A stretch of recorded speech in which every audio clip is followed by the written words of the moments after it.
Welcome to the InfoWars Nightly News. It is Friday, November 7th, 2014, and I'm Leanne McAdoo. Here are tonight's top stories. Tonight, Houston residents are urged to play dead in the event of a home invasion. And the tale of bin Laden's death. I go, Osama bin Laden! And he goes, who's asking? I'm like, the US of A, motherfucker. Bam. That's next. Well, former Navy SEAL reveals that he is the man that killed Puff the Magic Dragon. He promises he did. Well, if you are a member of the draconian EU government there in France today, well, I guess we can say that the stuff has hit the fan, literally. Now, these are French farmers. They sprayed government buildings in Paris and Toulouse with feces today in protest against environmental regulations and high taxes. In a show of protest against expressing their anger at collapsing prices, increased environmental regulations, cheap imports, and high costs, thousands took to the streets, dumping pumpkins, potatoes, and carrots. They burned cars, flung apples, and sprayed feces all over the government building in Toulouse. This is coming out of Zero Hedge, and they say the French are not amused. Farmers protested against the French government's enforcement of a 1991 EU directive, which forces farmers to make costly upgrades to infrastructure in order to comply with the regulation that's aimed at curbing nitrate pollution. The government's stringent regulations don't apply to foreign competition, and of course, this is a factor that is forcing many farmers there out of business. So, of course, the French have been struggling under massive economic woes, a record unemployment, and now the farmers are fighting back because they're being put out of business so that the country can ship in all of these foreign goods. So that's a big issue. You've got to support local, buy local. And they just decided they were going to dump all of this manure that they couldn't use right there at the feet of their government. But an economist has warned that rampant corruption combined with these economic woes are going to spark revolution here in the U.S. by 2016. Economist Martin Armstrong writes, that is the magic ingredient. Turn the economy down and you get civil unrest and revolution. Now, we've reported that the U.S. Army is preparing for civil unrest in the U.S., citing a 132-page document entitled U.S. Army Techniques Publication 339, Civil Disturbances, and it outlines how troops may be required to deal with unruly and violent crowds where it is necessary to quell riots and restore public order. Now, these are the kind of riots that rocked Ferguson, Missouri earlier this year, and of course are threatening to reignite should Officer Darren Wilson be acquitted. And of course, those riots just illustrate how quickly things can escalate. Now, the Atlanta Police Department is preparing for unrest, of course, in the aftermath of the grand jury verdict in the case of Officer Darren Wilson. That's expected to be announced this weekend. The department is just one of many from across the country that are gearing up for potential disorder. This should be, if Wilson is acquitted, of the August 9th killing of 18-year-old Michael Brown, and it's an outcome that is widely expected. Now, peaceful protesters are, of course, welcome to exercise their First Amendment right, and I guarantee they're going to be out there in droves nationwide. But cops say that they are getting crowd control training to deal with those who may not want to be so peaceful. Now, we've seen just exactly what that crowd control looks like there with the sound cannons and the rubber bullets shooting up our reporters, as well as all of the peaceful protesters there in Ferguson. Now, a source within the Missouri military revealed that troops were conducting drills to prepare for riots in Ferguson and St. Louis. Authorities say they were even planning on shutting down the airports if disorder got out of control. And Ferguson Mayor James Knowles told CNN that police must prepare for the worst. Now, we reported earlier this summer how some shop owners there in Ferguson were able to stave off any looters and violent attacks because they were armed with guns. Now, indeed, this is one of the main reasons for the right to keep and bear arms, to be able to protect yourself and your family. But in Houston, they are being given another set of solutions when faced with a home intruder, basically telling people to lie down and play dead. This is a local news segment purporting to provide tips on how to survive a home invasion. They're advising faking a heart attack or fainting if faced with potentially violent intruders. Now, while most of the advice seems sensible, one tip in particular stands out. If you come face to face with an intruder and you're not prepared, lie down and don't look at them. Pretend to have a heart attack or a breathing problem. So basically, they're telling you if you come face to face with a potentially violent home intruder, your best bet is to lie down. Now, as a woman, I'm sorry, but I am not going to lie down when I'm faced with a violent situation. This is basically just making it easier for a would-be rapist to throw you over their shoulder and go do whatever they're planning on doing with you and your family. Nowhere in the report does it suggest women, your only defense against a violent intruder would be a gun. They say, oh, pick up a bat or some other, any other heavy object. They never once mentioned in the report how better prepared you would be if you had a gun to protect your family. They just want to teach you to lie down and take it. Hide under your bed. But a record number of Americans are now saying that they feel safer with a gun in the home. This is according to a new Gallup poll. It indicates that almost 2/3 of Americans believe that having a gun at home makes them safer. That's more than 6 in 10, and that's double what it was in 2000.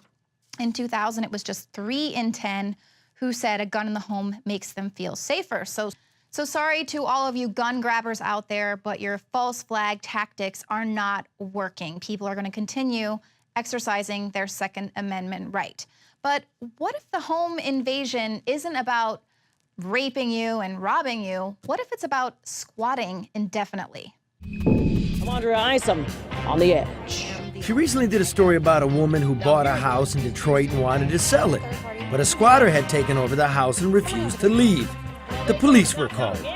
But Lynn, the squatter, claimed the homeowner tried to run her over. The homeowner went to jail, and Lynn moved her stuff back in the house. Now you're caught up. That's a turn of events. Are you going to bail her out? This is technically a violation of probation, so... Oh. After watching that clip, I began wondering how common squatting was. Turns out my investigation didn't even have to leave the city of Detroit. Talk to us now? No, why not? Well, why are you stopping then? Don't even think about throwing that. After the reporter helped expose the squatters, she was attacked and had racial obscenities hurled at her. Why do people squat? How do they manage to get away with it for so long? The Law.tv reports, for adverse possession to work, squatters have to stay in a home for a minimum time period as mandated by the state. This time frame varies widely by location. During that time, many states require the trespasser to have paid property taxes. Adverse possession was put on the books hundreds of years ago, when the law primarily applied to farmland. Property records were easily lost and damaged then, and adverse possession was a way to keep the land in productive use when it wasn't clear who owned or inherited the land. So the origins of the practice began innocently enough, but the practice itself has been taken advantage of a great deal since then. Only an owner can initiate eviction proceedings, and the problem here, this house is a foreclosure property. That gave the squatters a loophole to hang out and ultimately trash this place and for a time terrorize the neighborhood. Deputies went about it quickly, and within moments, one tenant left with his bicycle. The other hopped on a skateboard and rolled away. So if you're a property owner, some of the best investments you can make would be steady fencing and sturdy locks. You can find more reports at InfoWars.com. Well, in the movies, the dystopic future always seems like a place far, far off, well beyond your and my lifetimes. Well, the Internet of Things is here, my friends. The dystopic future is now. Amazon has introduced its new digital assistant this week. It's called Echo, and it's a cloud-connected device that will strive to fulfill your every need. Now, it will answer questions, provide weather updates, play music, and it'll even tell jokes along with other mundane activities that you want to have it do for you. But it also does all of this by recording and responding to your voice.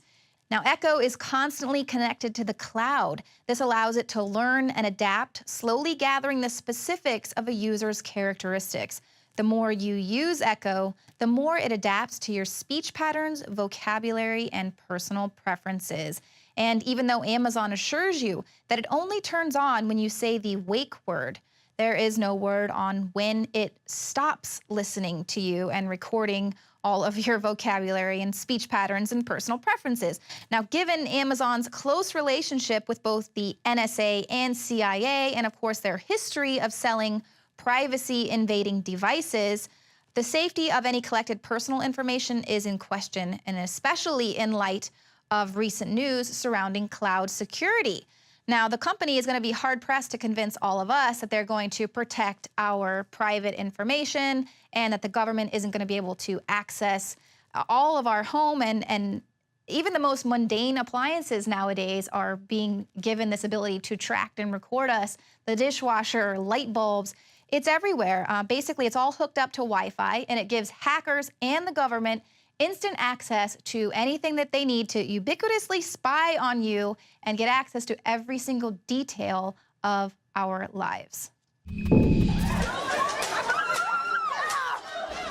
Christmas is fast approaching. That means millions of people are going to be burning through their savings, lining up just to get their hands on the latest technology, completely oblivious to the fact that they are actually paying to have their private conversations recorded and shared with third parties. Take the new Samsung Smart TV. The amount of data that this thing collects is staggering. Just say what you want. Find us action adventure. It logs where, when, how, and for how long you use the TV. It sets tracking cookies and beacons designed to detect when you have viewed particular content or a particular email message. It records the apps you use, the websites you visit, and how you interact with content. And it, of course, has a built-in camera and microphone with facial and voice recognition for your convenience. But Samsung's new global privacy policy for its line of smart TVs comes with a rather ominous warning. Please be aware that if your spoken words include personal or other sensitive information, that information will be among the data that's captured and transmitted to a third party. In other words, don't say anything private in front of your television. They've been watching us. I can feel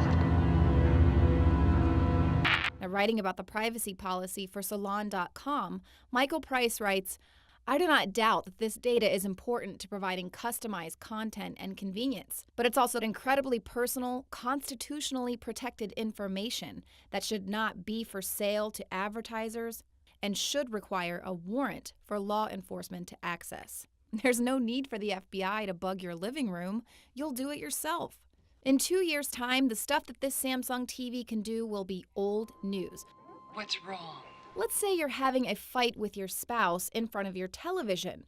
Well, that camera and microphone that's been surreptitiously recording all of your private conversations and scanning your body language can now send that information to third-party advertisers so that they can air a perfectly timed commercial suggesting some SSRIs. For them, it's all about targeted advertising. But for the surveillance apparatus, it's about complete information control. Its primary intention is to transmit data. It receives data from smart appliances, which will be in your home, so that they can, then immediately push back to you what they feel that you need in that moment for advertising purposes. It's not giving us more control. It's actually giving the control to big corporations, to utilities, and to governments who will be sharing in this data that is basically being extracted from the home in a very, very high level of detail. All of this spying is documented. It's been going on for decades, and now people are just buying into the idea that they need all of these new smart appliances to save the earth and save on energy bills, when in reality, these devices are ushering in a new era of total surveillance bondage. Lining up to buy their crap is helping to construct the panopticon. What's wrong? I need something stronger. Take 4 red capsules. In 10 minutes, take 2 more. Help is on the way. Well, coming up later in the show, I'm going to speak with the director of a new PSA that is aiming to mobilize the masses to stand up and end this corrupt fluoridation campaign. But first, InfoWars will bring you an exclusive sneak peek of Star Wars Episode 7. In case you're wondering, the new title for Star Wars Episode 7 was just released, and it's going to be called The Force Awakens. Interesting title. We'll see if that still plays out. In the past, there have been title changes at the last minute. Return of the Jedi was going to be called Revenge of the Jedi. And now we all hope that J.J. Abrams can succeed where the prequel failed. And that's to create a movie with credible acting and not rely on cartoon characters to appeal to that elusive 2 to 6-year-old demographic. What's this? A local. But where the prequel did go right is by illustrating the false flag operation and the Hegelian dialectic. In order to ensure the security and continuing stability, the Republic will be reorganized into the first galactic empire for a safe and secure society. Emperor Palpatine, or the Emperor as he is referred to by the time he was thrown down a reactor shaft, started off as a mild-mannered senator from Naboo. He then hatched a multi-decade plan using many different alien races as his useful ID-10Ts. That's idiots for all you out there who don't speak nerd. These aren't the droids you're looking for. These aren't the droids we're looking for. He secretly initiates the creation of 2 armies, manages to get elected chancellor under the guise of a humanitarian crisis. My first act with this new authority, I will create a grand army of the Republic to counter the increasing threats of the separatists. Then starts a war where both sides of the conflict have unlimited budgets to fight a war on hundreds of battlefronts, thereby draining the resources of all sides, and doing this under the nose of the Jedi, who just can't seem to realize that the guy walking and talking with them is a Sith Lord. The dark side clouds everything. The Emperor even manages to off all of his commanders and convinces his new apprentice, Darth Bad Acting, to kill all the remaining leaders of his confederacy, so he is then the only person with total knowledge of his master plan. He will take care of you. Lord Sidious promised us peace. We only want... Look up the Night of the Long Knives if you want a historical example for that one. Fast forward 18 years, the Supreme Chancellor disbands his dysfunctional government in favor of a dictatorship. I have just received word that the Emperor has dissolved the Council permanently. Thus completing a galaxy-wide false flag which started off as a seemingly small planetary trade blockade on his home planet. So by playing off all sides against each other and creating a crisis, which is the Confederacy with a giant drone army, he is able to pull off the Hegelian dialectic by providing his own convenient clone army which he started creating years ago. Emperor Palpatine is the perfect technocrat dictator. It's treason, then. So while it remains to be seen out there what will be seen in Episode 7, whether it's Chrome Stormtroopers, the Inquisitor, or Chewbacca with a bionic hand, it will be interesting to see if J.J. Abrams can harness the archetypes and historical references that George Lucas used all so well. The fact that he is now under the Disney umbrella probably means anything meaningful won't be seen in this film. And it'll be a lot of flash and a lot of lens flares. That I can almost assure you.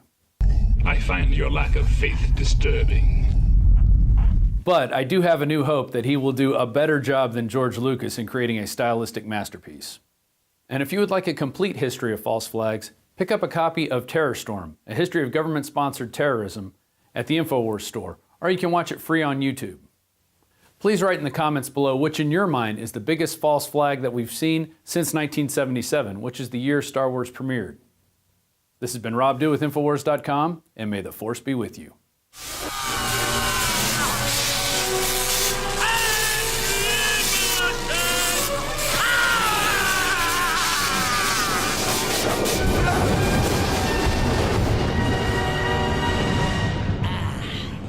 Good. The Force is strong with you. A powerful Sith you will become. Henceforth, you shall be known as Darth Vader.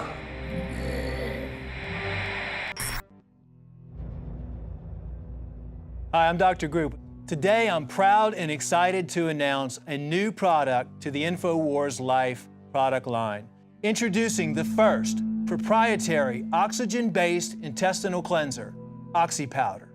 Backed by real FDA-approved phase 1, 2, and 3 clinical trials. People are suffering from all kinds of digestive issues these days.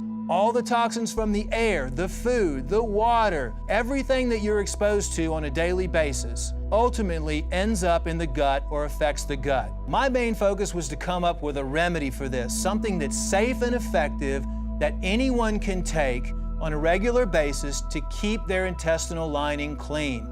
You have over 30 feet of intestinal lining that can be compacted, that can be toxic, that can be full of parasites, fungus, bacteria.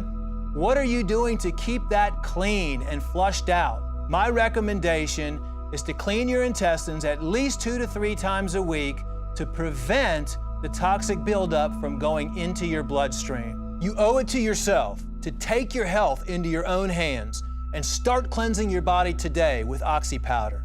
Secure your Oxy Powder today at InfoWarsLife.com. That's InfoWarsLife.com.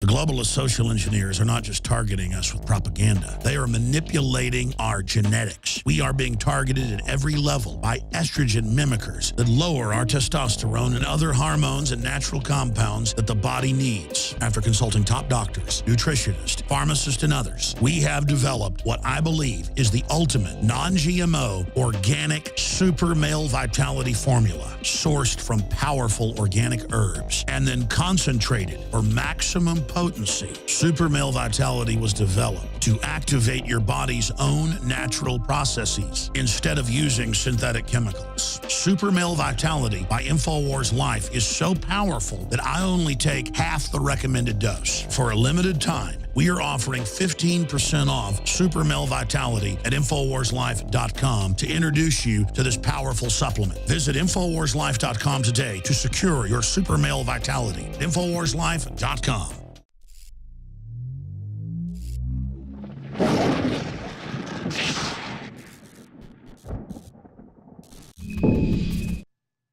Well, today we're going to be speaking with Ivan Estevez of the Help Get the F Out campaign. It's a PSA that they're going to be airing starting in Dallas and hopefully going nationwide with this campaign to educate the public about getting fluoride out of the water. They'll be starting in Dallas there because the people in Dallas have the opportunity to vote to take the fluoride out of their water. That's coming up in January. Now, Estevez, along with Dr. Connett, helped envision and produce this campaign. It features actor Ed Begley Jr. in this first PSA. They give you all sorts of perks for helping support this Indiegogo campaign, and they hope to air this PSA during primetime network TV shows to really educate the public and force awareness, force their support for getting this toxic substance out of the water supply. It doesn't even make any sense why it's there in the first place. Ivan, welcome to the show. So please tell us a little bit about the Indiegogo campaign, Help Get the F Out. Well, thanks for having me on the show here. It's great to be here. Yes, the Help Get the F Out campaign is basically a campaign that we are doing to raise money to be able to buy primetime airtime on ABC, CBS, NBC, Fox, and air a public service announcement that we created with Ed Begley Jr. It's about fluoride, and it basically hits some bullet points on what fluoride actually does to people and gives them a plan of action to get together with their local fluoride awareness group in their city to help them work together with the city council and get the fluoride out of the water. So the campaign is basically an Indiegogo campaign to raise the money to actually buy the airtime to air the PSA on television to create mass awareness about what fluoride is doing to people.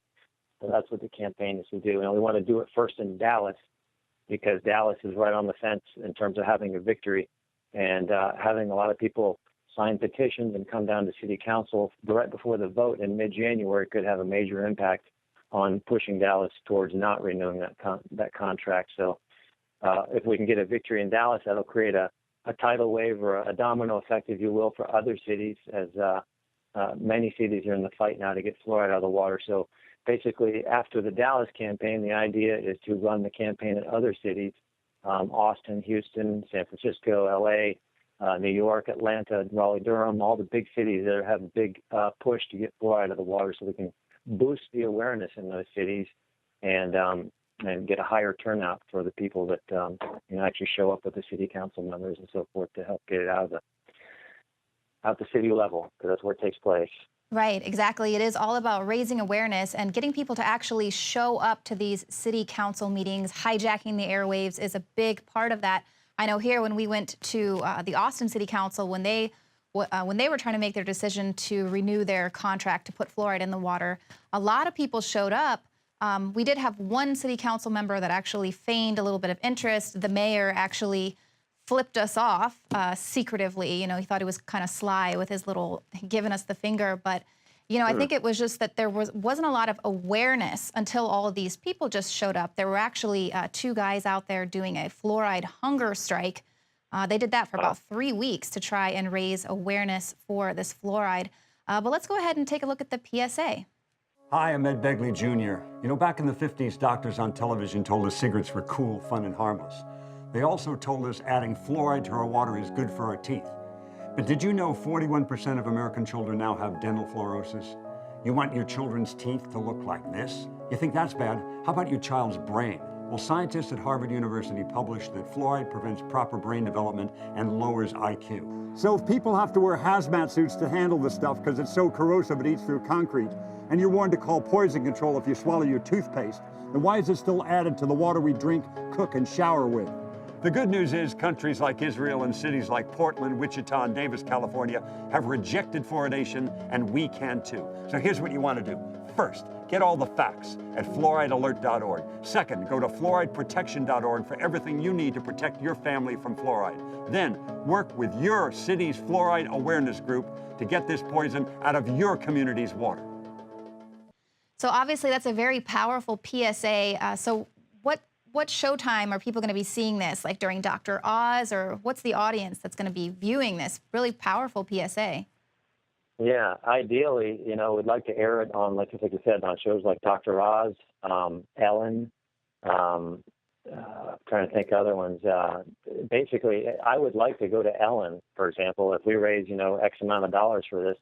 And I know she's behind the same, you know, she wants to get fluoride out of the water too.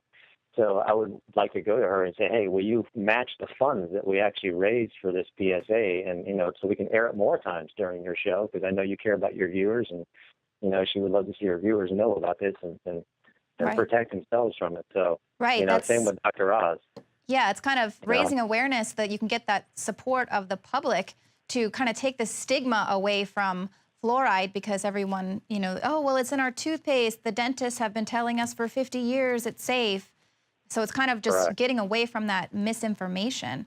How did you Correct, get in? correct. How did you get in touch with Ed Begley Jr., the actor there in the PSA? Actually, you know, Paul Conant and I and Michael Conant, his son, I was trying to produce a multi-part series about fluoride. I was wanting to do about 20 different segments, 5 minutes apiece, and put them on public television. And the funding wasn't there, but I knew I wanted to do something with fluoride and get a message out there. And so we reduced it down to a public service announcement, and we had a couple actors, you know, to kind of choose from. Dr. Conant from the Fluoride Action Network had a contact with, and Martin Sheen was one, Ed Asner was another, Ed Begley was another, and I think Bill Mayer was one other. So I chose Ed Begley. I've, you know, been a fan of Ed Begley's. I know he really cares about the environment. And so I just figured he'd be the one to do this with. And so that's how, you know, it came from a connection with Dr. Paul Conant from the Fluoride Action Network and fluoridealert.org. So fortunately, Ed was very pleased to do it. And we eventually got it done. So here we are.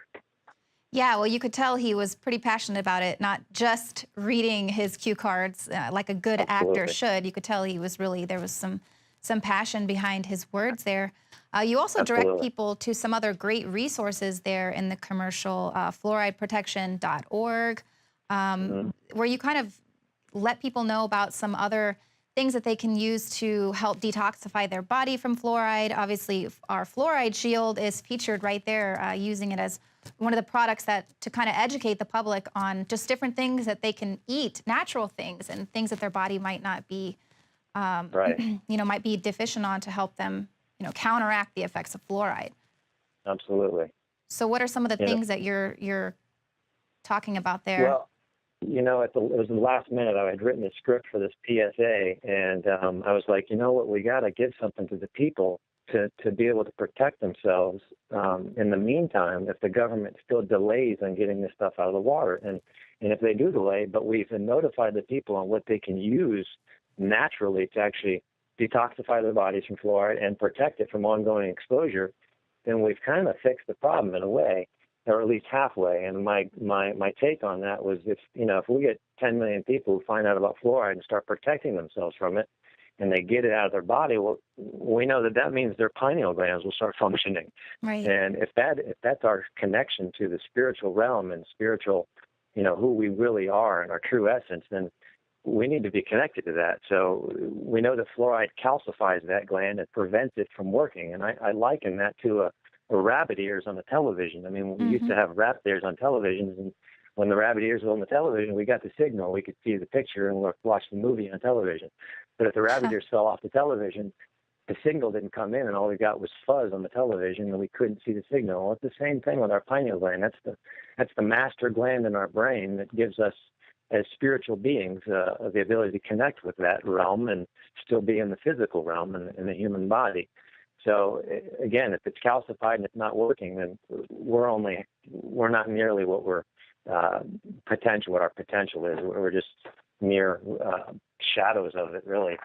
So my philosophy is if we can teach people how to protect themselves from fluoride, whether the government takes it out of the water or not, at least people can be protected and basically have their DNA protected, have their bodies protected. And that just means less cancer, less degenerative diseases, less ADHD, less everything that we're seeing in our society that's been coming on in our society for the last 70 years, which is basically when this stuff started getting in the water.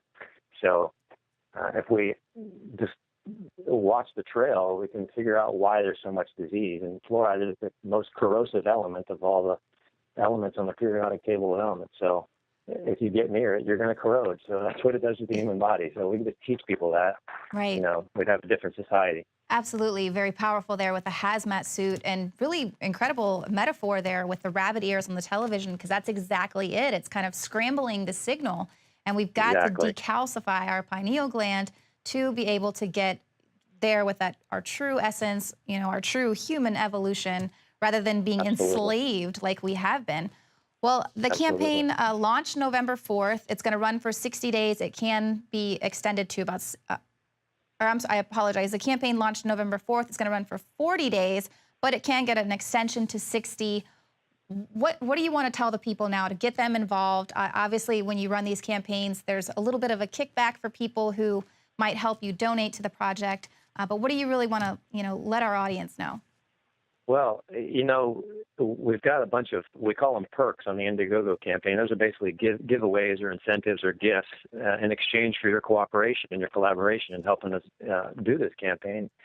So, and they're things that really benefit you. It's not like we're sending you a picture of something that really doesn't make any difference. These are things that will make a difference in your life. These are all natural fluoride-free toothpastes. There are detoxification protocols and products from Dr. Edward Group from the Global Healing Center that he's donated to the campaign that will completely clean people out. We've got superfoods on there that, basically are loaded with vitamins and nutrients that our normal food does not have. And those are not vitamins and nutrients and minerals that our body needs to actually protect us from fluoride exposure and exposure to other chemicals and metals. So all the giveaways that we're doing on the campaign in exchange for people's sponsorship are things that are only going to benefit them and help their health. And if they want to give away fluoride toothpaste to their friends, we've got what we call ambassador packs, which are a pack of like 5 different flavors of fluoride-free toothpaste that they can give away to their friends and just get the word out there. And if they're going to buy toothpaste anyway, they might as well send their money towards the campaign and get free toothpaste, all natural toothpaste, that is, the best that there is, and just, make good use of their money and, kill 2 birds with 1 stone, if you will. So try to make a benefit for everybody involved as much as we can here. So that's the idea of the perks on the campaign. We're offering Fluoride Shield too, as well. It's basically the first time. It's the first line of defense. It's got everything you need to detoxify your body in there. So, for a donation, we'll send you a bottle of Fluoride Shield. and some fluoride-free toothpaste, and you're on your way. So. Yeah, it is really incredible. So either way, you're getting something out of it. And at the very least, you're helping to raise awareness, educate the public about the dangers of fluoride. And we might get that big win of actually getting fluoride out of our water. Also pretty interesting to note that I'm not sure if it's the particular fluoride-free toothpaste that you were using or giving away with this Indiegogo campaign, but it's kind of a coalition of these groups. There was another fluoride-free toothpaste maker that was donated more than $1 million to try and get labeling for GMOs. So there really is just this coalition of people who really care. People are really starting to band together and put their money for these good causes to fight the globalists, fight these people who would rather not educate themselves on the dangers of fluoride and just say, well, we've always been putting fluoride in the water. What's the big deal? What's the problem? Maybe Ed Begley Jr. in a hazmat suit will be enough to let people know that this is really dangerous. Absolutely. Some people say, well, why do I want to donate toward a campaign for Dallas or, some other city? And I don't live there.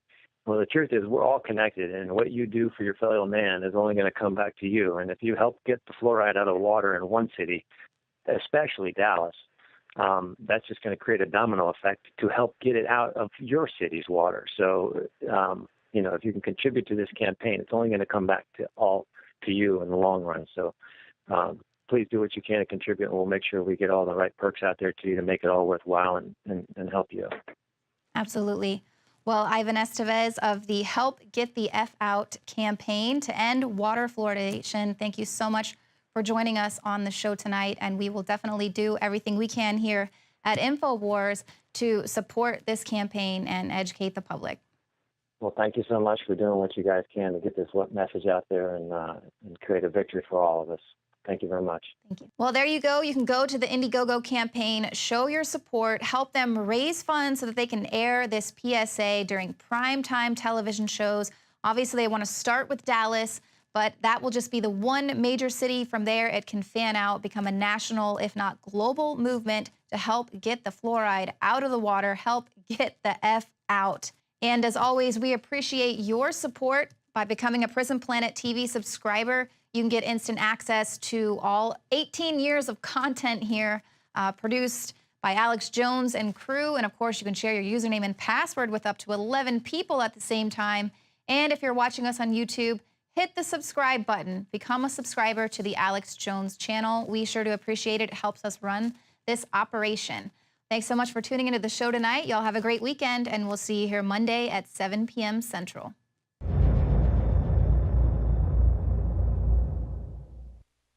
Hi, I'm Dr. Edward Group. Today I'd like to talk about the war on women. You've experienced and heard about the benefits of super male vitality. Now, the new formula has arrived. Introducing the new Super Female Vitality. I have specifically designed this formula to help the body naturally regulate itself without the use of artificial hormones. Key ingredients chosen from the highest quality sources. Each of these ingredients works synergistically with the female body in order to maximize overall vitality. You've heard the reviews and the feedback on how the original Super Male Vitality has revitalized relationships. Now, both the man and the woman can have the revitalization in their own bodies with Super Male Vitality and Super Female Vitality. Secure your Super Female Vitality today from our limited stock at InfoWarsLife.com.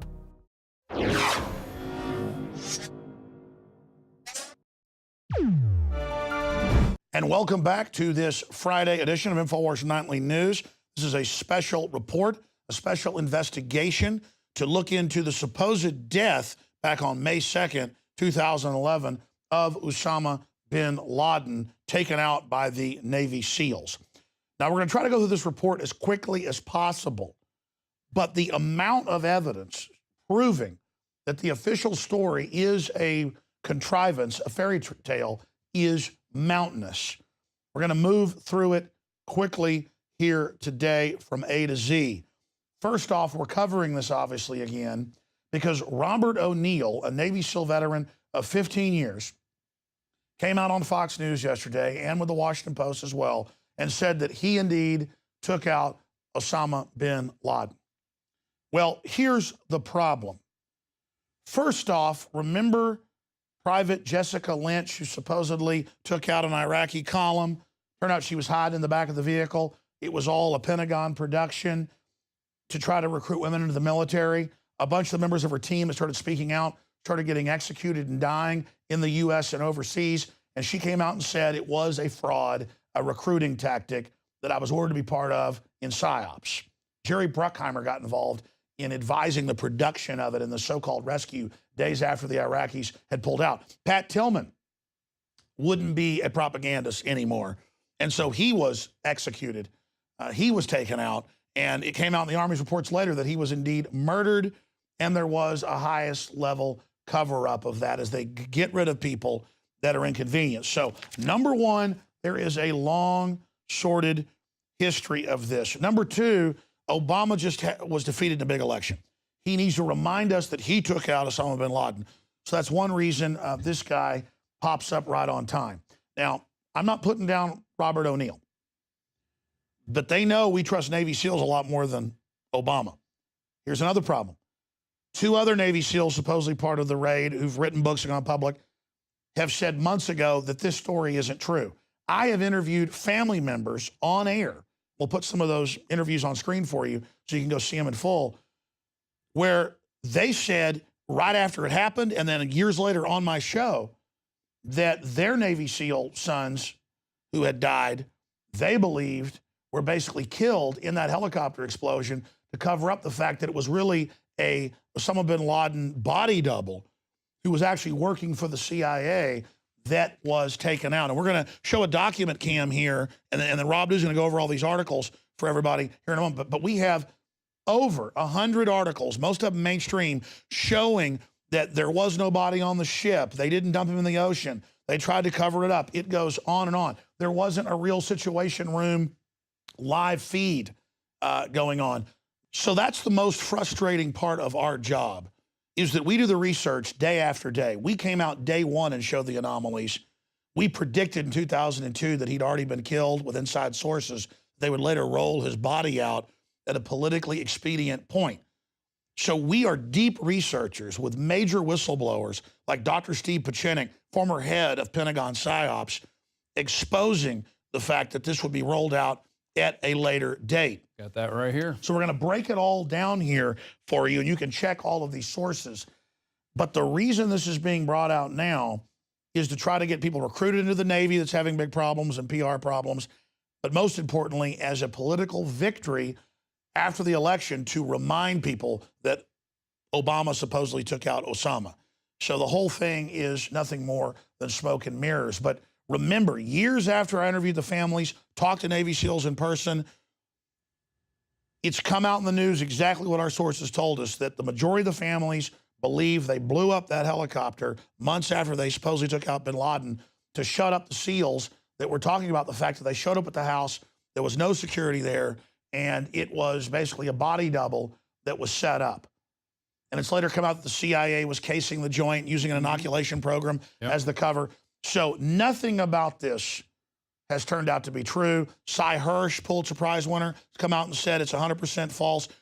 Rob I want you to walk through some of this, and then I'll get into some of the other angles. But again, it's hard to tackle a mountain of evidence like this showing that the official story is a fraud. But I think the biggest issue is all the Navy SEALs on his team are saying different things. They can't agree. And that's the thing. When you have a bunch of people telling a lie, they can't figure out what the truth is. So they're just going to say different things and then say, no, you're lying, you're lying. You've got a couple books written, SEAL Target Geronimo and No Easy Day, don't agree with each other at all. And these are published books. And they're supposedly interviews with the SEALs, interviews with the teams. One of them's even written by one of the SEALs on the raid who doesn't agree with Rob O'Neill about who was in there first and who actually got the shot off that killed bin Laden.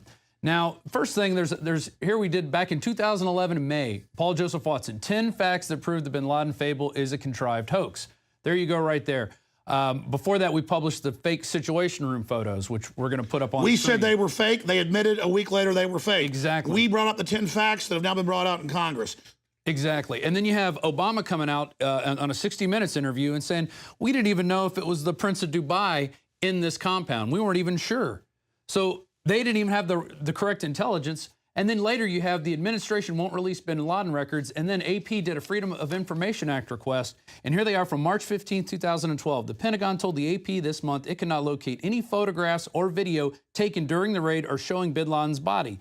It also could not find any images of bin Laden's body on the Navy aircraft carrier where the al-Qaeda leader's body was taken. The Pentagon said it could not find any death certificate, autopsy report, DNA identification And this is test. a year They had after, plenty of time to fabricate after this. the people on the ship by the hundreds said, well, there was no body, no funeral. They claimed a funeral, and then everyone had seen it.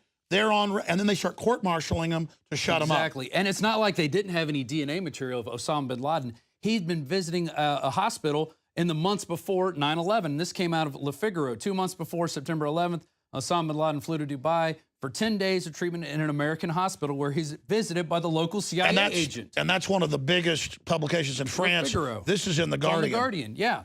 And then we have a transcript from a 2002 interview with you and Steve Pachinik where he's talking about he was already dead, that he had a kidney problem, and that wasn't even well known. And then President Musharraf said they destroyed his dialysis machines in the caves of Afghanistan. And I've had the former head of Pakistani intelligence that ran the CIA operations against the Russians on, Hamid Gul, concurring with our analysis. And then you go to the ship.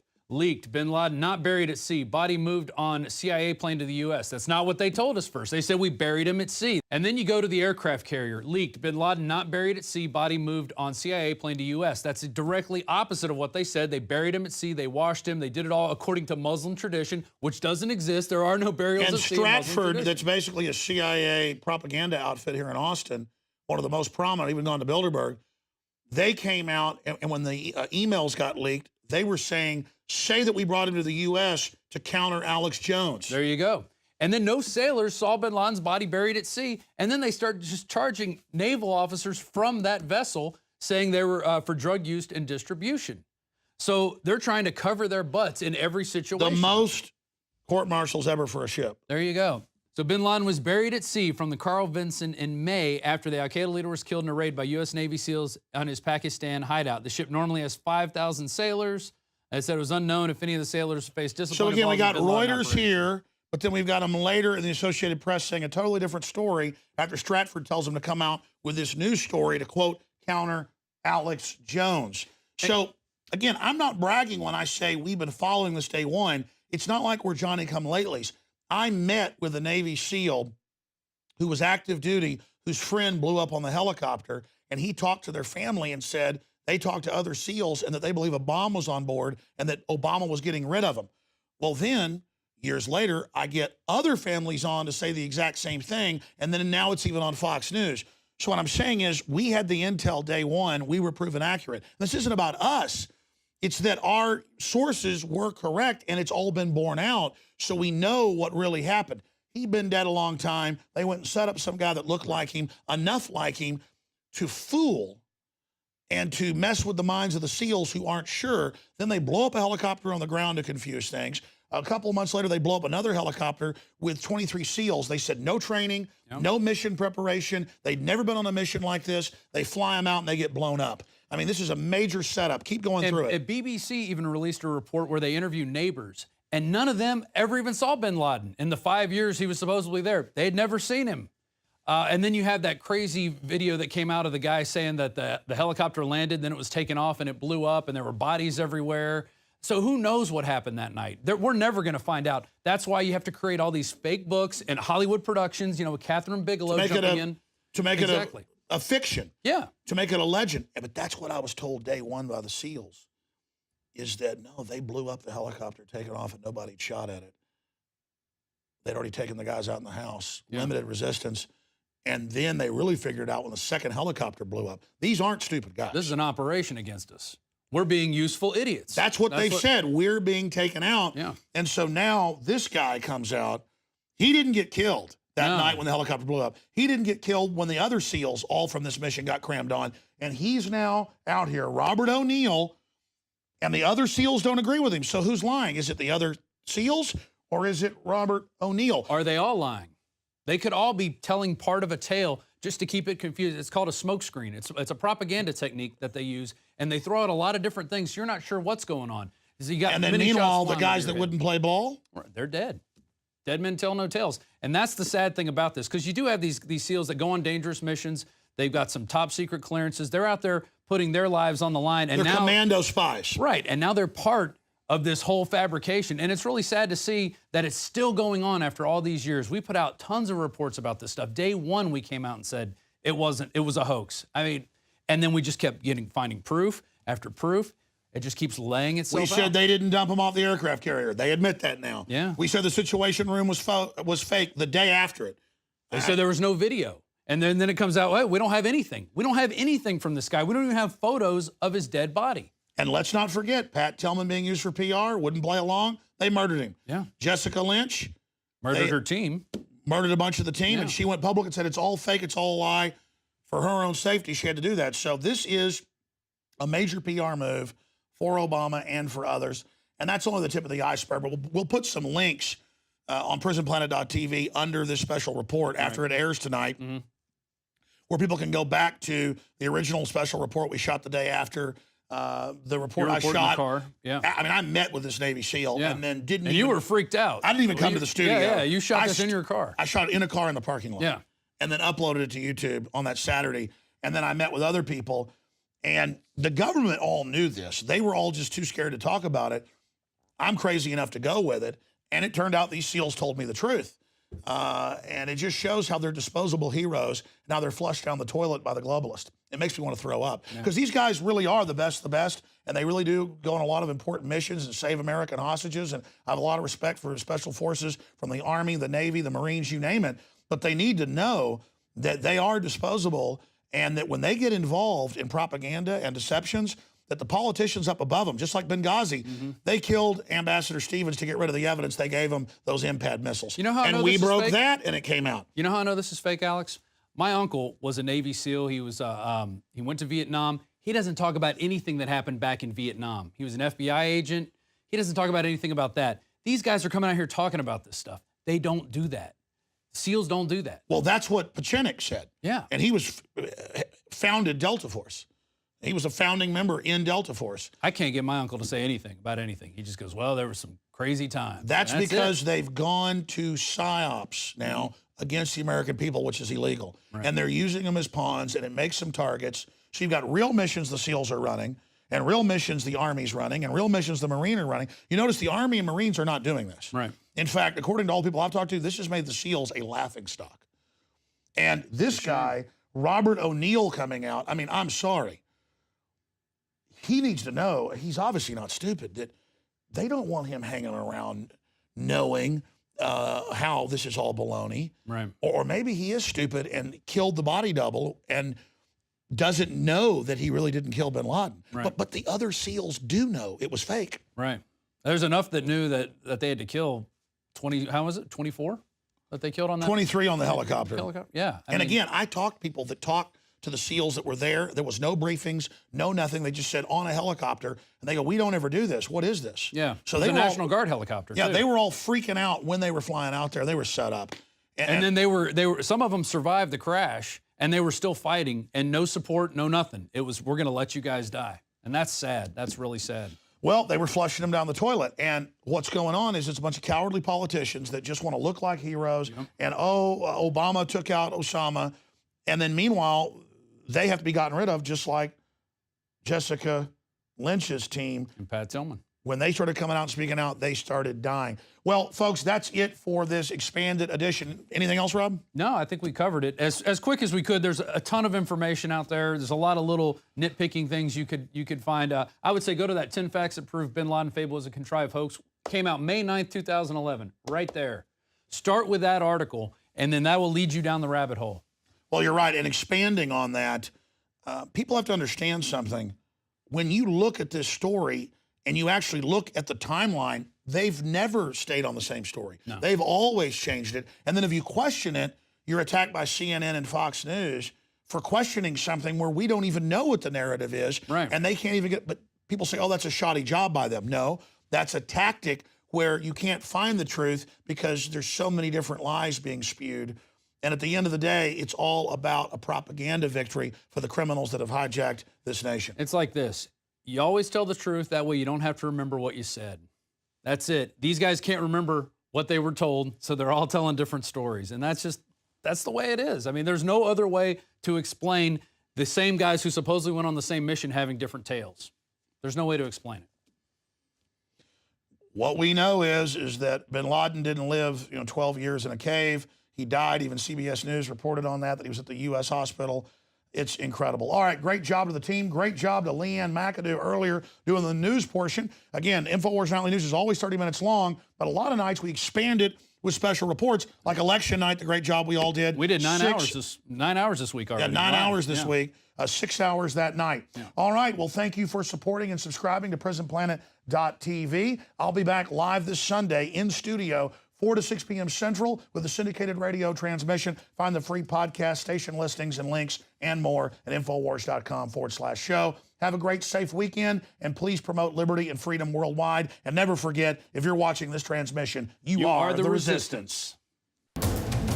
You are watching the InfoWars Nightly News, which airs 7 p.m. Central at InfoWarsNews.com. Members can share their passcodes with up to 11 other people, and your support is helping us defend liberty worldwide.